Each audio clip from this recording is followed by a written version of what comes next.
Hi, Aston. Couple of months ago, you guys face huge challenge in Bangladesh in very slow, low, and turning track. Now things are different. Do you think now Bangladesh will face the real challenge against full strength Australian side? Very different conditions. I think you've summed that up quite nicely, actually. It was probably the first time a lot of us had played in those conditions like that in Bangladesh, and we definitely found that challenging. And to be fair, Bangladesh played those conditions incredibly well, and we weren't surprised that they played well at home.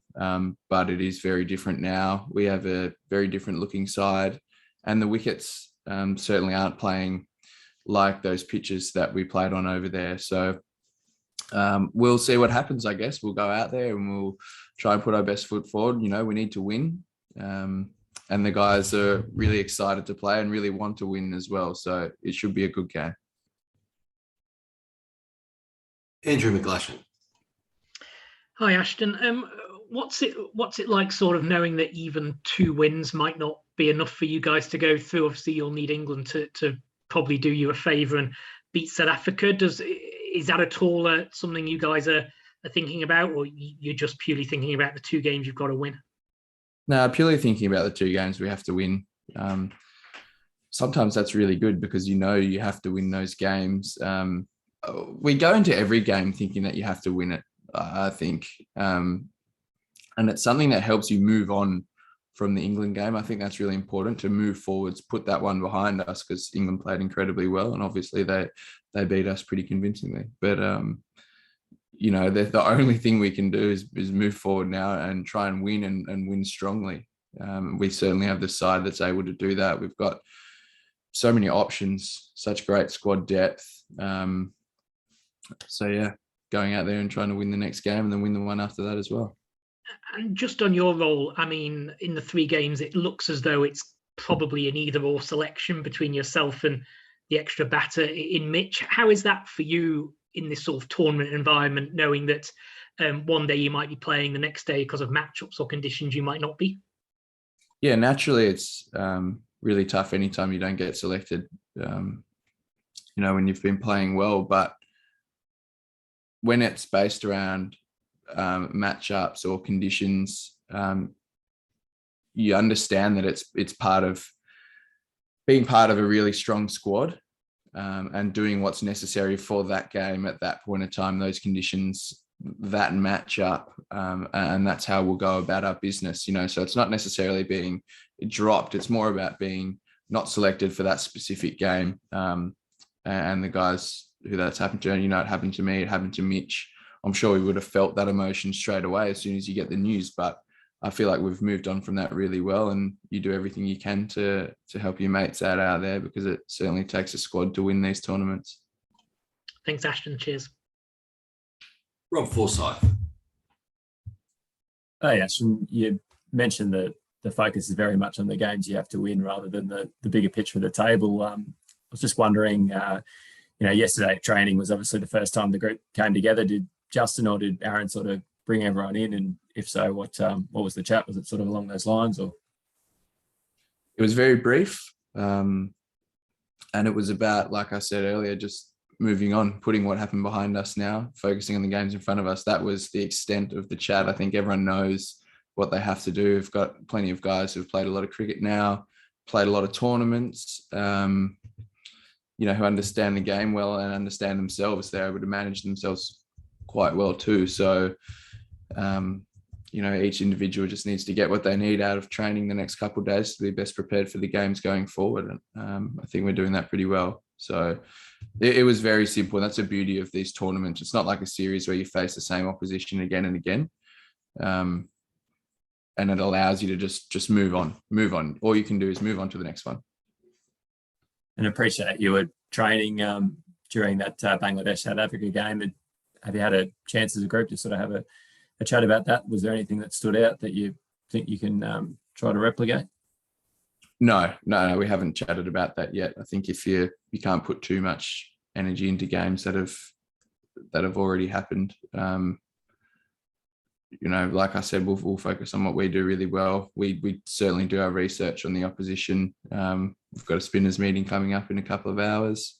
The batters will have their meeting, the fast bowlers will have their meeting, and the leaders will as well. So, the goal is to just put all that information together at the right time out on the field. So, well researched and focusing on what we do well.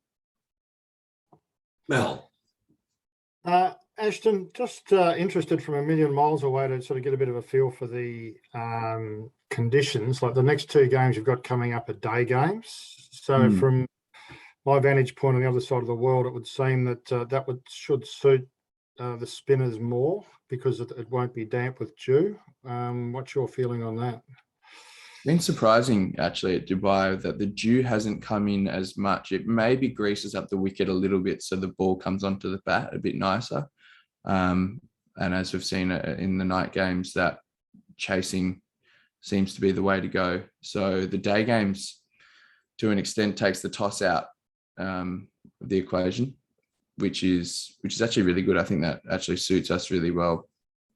So for the spinners, maybe it will help. Maybe we will get a little bit more grip or a bit more hold or stop in the wicket, whatever you want to call it. And Zamps and I feel like we can exploit those conditions pretty well, given the opportunity. So we'll just see what happens. Because I was just interested that you were picked in a day-night game where I thought that conversely it might be more difficult with the dew. But how do you feel about that? No, I felt fine. I think to be fair, we've practiced bowling with wet balls. I think that's something you have to prepare for coming to this part of the world, knowing that often plays a really big factor. Usually around 7 o'clock onwards is when that dew factor could come in, but it hasn't been the case here in Dubai. In Abu Dhabi, I'm not sure if that'll play more of a part. I've heard that it's a little bit more like that there, but it was kind of a nice surprise that it wasn't too difficult the other night. Thanks. Mel Farrell. Thanks. Yeah, Cole, you have to distinguish between which Mal and which Mel. Ashton, I just wanted to ask you about your partnership with Adam Zampa, what it is that you think you do well and how that developed, sort of do well in tandem, and how that developed sort of through that winter tour to the Caribbean and Bangladesh. Well, it's probably been a few years now, really, with Zamps and I, and it starts more as us being friends, I think. We have pretty similar interests. We just get each other as people, and our sense of humor match up nicely. So we enjoy each other's company. That helps anytime you're playing with someone who's in a similar role. And then, so that allows us to communicate really well out on the field. Whenever we're bowling together, it becomes apparent really quickly what role we're going to play. So after both of our first overs, if he takes a wicket or if I take a wicket, we communicate that and work out, well, maybe, if I take the wicket, I'll be the one who attacks and he's the one that defends, or vice versa that way. So we try and complement each other as much as we can and, make each other's job a little bit easier. And when we put that together, usually it works out pretty well. So, we enjoy playing together. It's something we really try and own there. And is it something that you hope you get to do a bit more together, or that you think that those conditions in the next couple of games might be more favourable to that kind of bowling partnership? Certainly a chance. You sort of never know what to expect over here. Last game, the wicket, which has traditionally been spinning a little bit more in Dubai, carried through a bit better and moved around a little bit for the seam bowlers at the start of the game. You saw England exploited those conditions quite nicely. So we'll just wait and see. I think we're ready is the most important part. We're ready if we're both picked in the same team to go and do that job together and do a good job.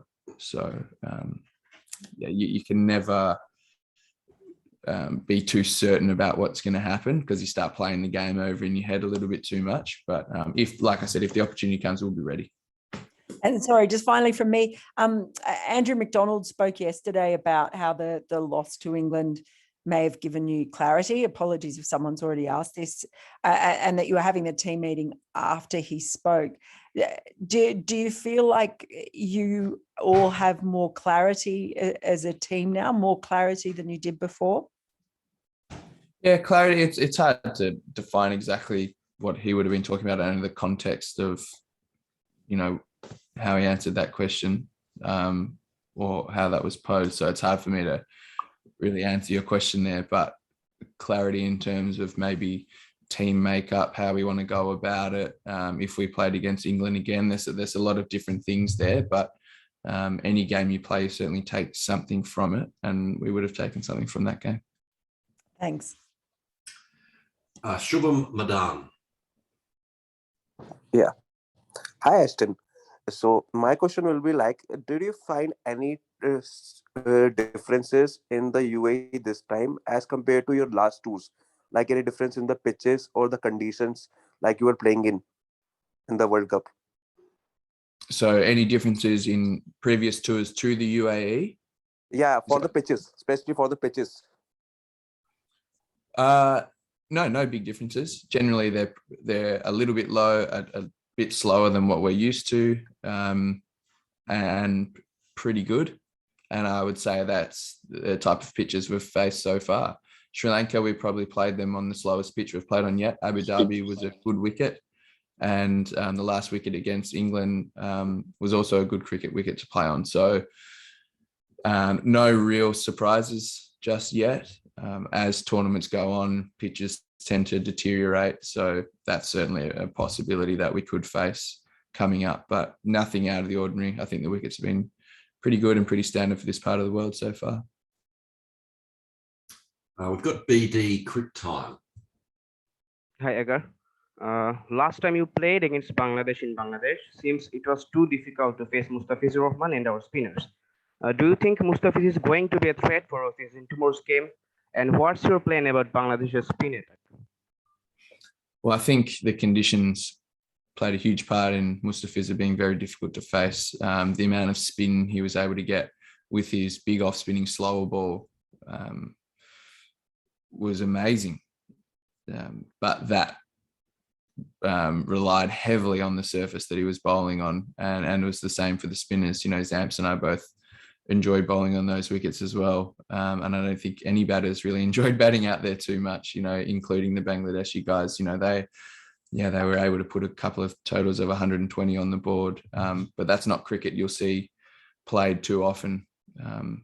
So I think those conditions changing a little bit over here might change a little bit of how the game looks or how it pans out. But we can only be open and ready for whatever conditions we see tomorrow. But I doubt it would be as spin friendly as we saw in Bangladesh.